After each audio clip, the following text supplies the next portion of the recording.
You'll Know When It Happens, written by Thelonious Howe. Gibbs had finally done it. He had cornered a human who would do his clan proud. He raised his rifle and prepared to fire. Only a small amount of pressure, the trigger depressed, and nothing happened. The gun hadn't jammed. He still had plenty of rounds, but there was no shock of recoil, no dispensing of death. In fact, there wasn't much of anything. Gibbs stared at his quarry, its arm was raised in feeble defense of the inevitable, and yet it seemed stuck, unable to move. And it was now that he noticed the great, broader change. The sound of the battle no longer lingered in his ears. The smell of burning had completely vanished. Everything here was frozen in time. He briefly wondered if he had been cut down by some sniper unseen, or perhaps a wayward shell had ushered his demise. Surely there was no way that he was still living, and that's when he heard it. Someone walking, though it was not the sound one would expect on a grim battlefield.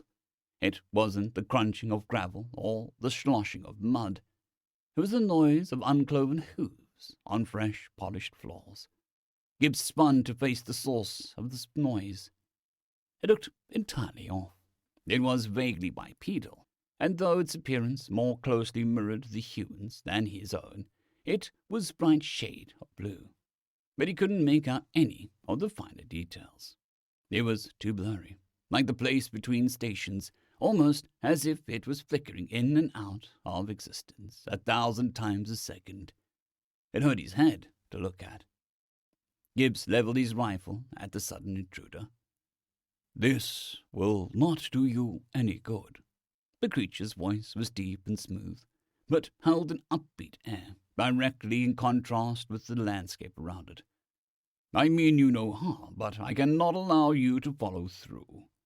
He narrowed all 5 of his eyes at this thing. "What do you mean?" "This human you plan to put into the dirt." The strange being simply walked past Gibbs until he was standing over the foe. "He must live through war. Again, apologies, but you will not be ending him." He kept his rifle trained on this new arrival. "And you plan on stopping me?" "Oh, have I not?" the blur inquired. Gibbs looked around. All of this, was somehow its doing.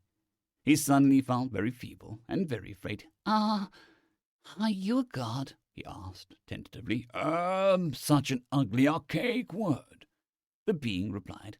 "However, I suppose if it helps you to comprehend the situation you now find yourself in, for simplicity's sake, let us say yes.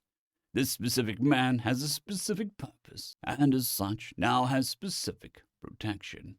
"But humans war all the time," Gibbs protested. "They kill and die by the millions." "Yes, and I mourn them all." The being sighed as it reached down to adjust the object of its attention's hat. One little tug, and the quick brushing off. "But not this one, not today, and certainly not by the likes of you." That last bit had stung. The likes of him. Did a god, an actual god, believe him unworthy? At any rate, none of this made any sense. As far as he could see, there were just 2 insignificant motes slugging it out in the edge of the universe. "What makes him worth it?" The god sauntered over to a nearby bit of gravel. He grabbed a bit of ash and suspended in the air, and crushed it between what Gibbs assumed was its fingers, and merely sat down.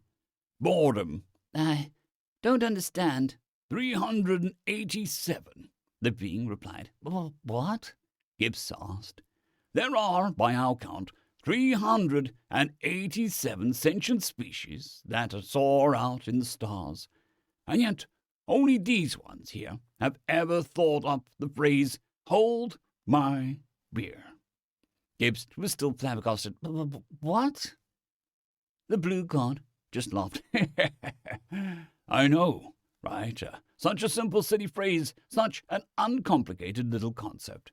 It should be commonplace throughout, but it's not. Strange, really. So when I say boredom, this is what I mean.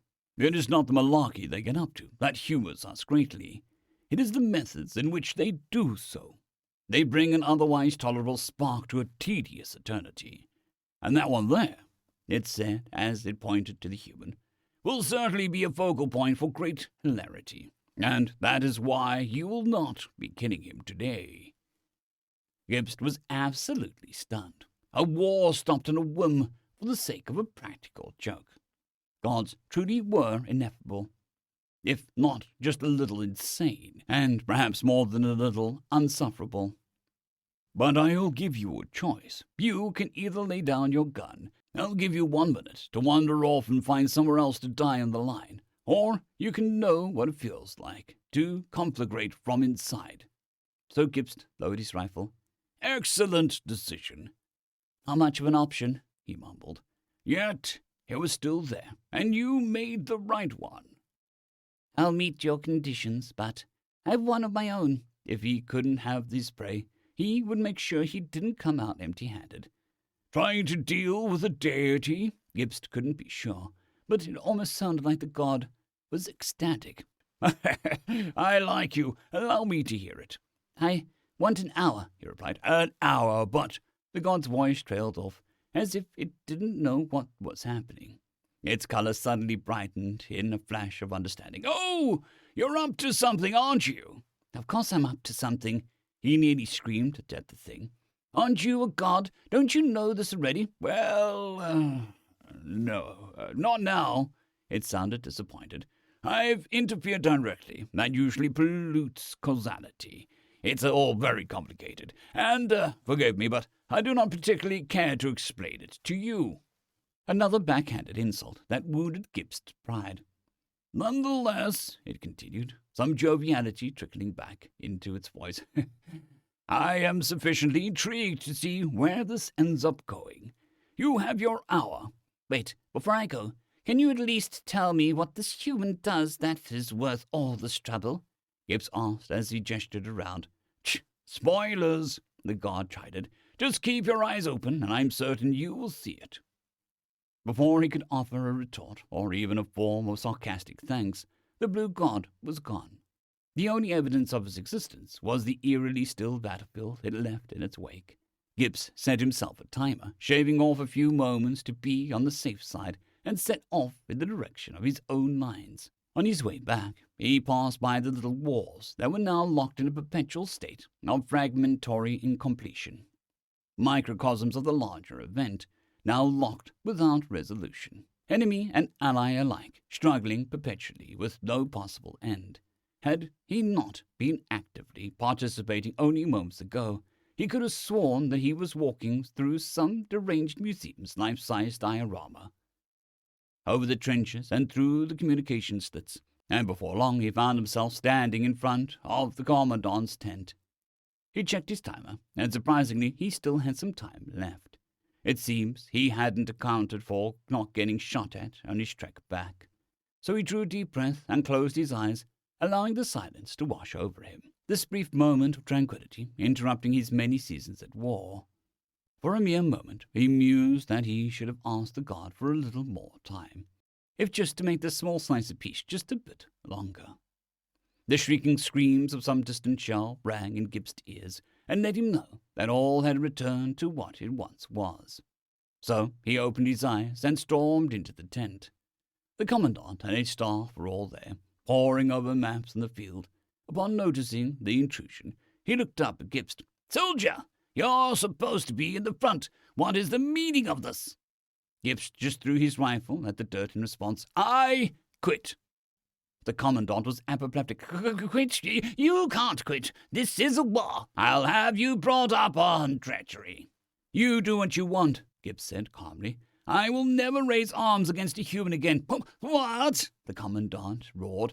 "What poisoned your mind to turn to such blasphemy?" "Blasphemy?" Gibbs laughed. "Gods are real, and they think humans are funny." End of story. Story number 2. The Human Inspection, written by Croatian spy. Writing prompt. You're abducted by aliens, who didn't know what sleep is. The aliens start to get worried when the human they found stops moving. End of writing prompt. The aliens aliens cautiously observed the human who lay prone on the table. "Damn it, Malak, what did you do?" Jalan asked, staring at the human with concern. "Don't tell me you—" "Of course not. You know that isn't allowed," Malak replied defensively. "Besides, that incident with the scorpion was a mistake. How was I supposed to know that it wasn't its mouth?" "Because I was on the opposite end to its mouth, Malak," Jalan replied, as he poked the human. It did not stir, but soon started making very worrying sound. "It sounds like it's dying. Is there something stuck in its throat? Should we call the boss?" "Not a chance," Malak replied, grabbing the sense pod from Jalan.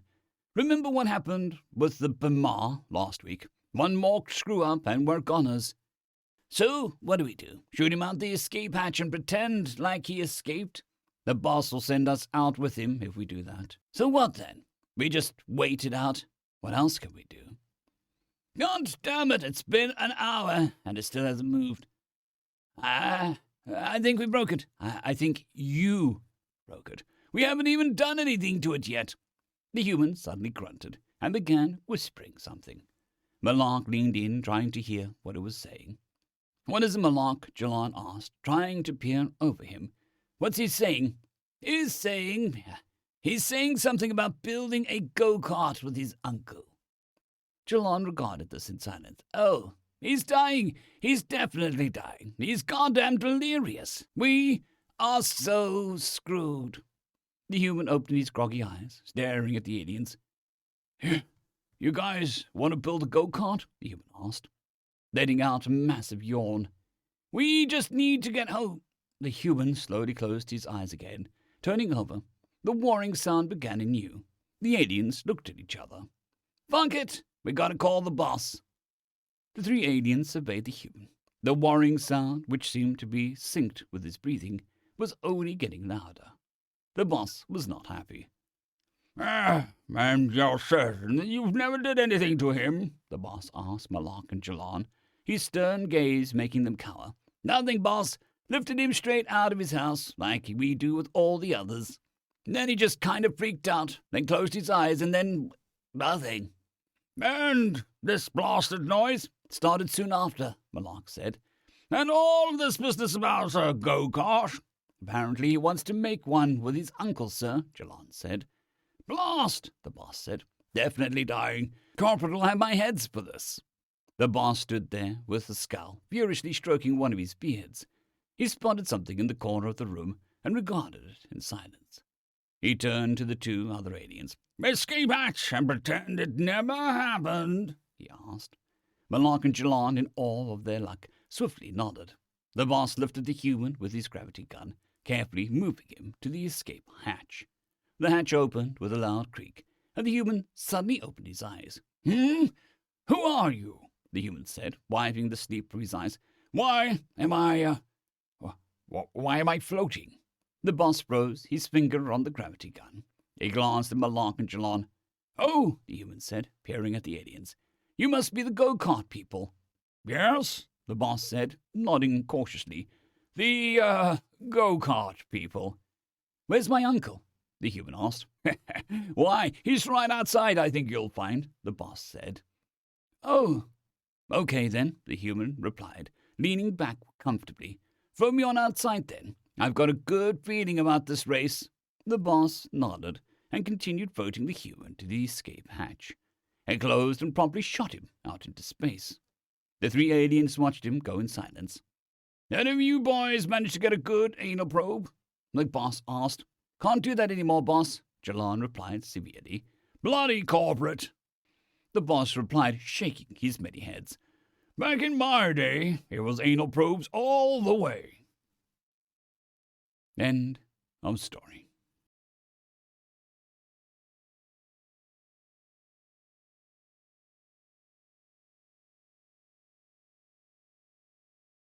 I'd greatly like to thank our Tier 5 channel members, Caspar Arnholtz, John Creighton, Manatharia, 050, Dragzoon WRE, and Elijah Silvercross. Thank you very much.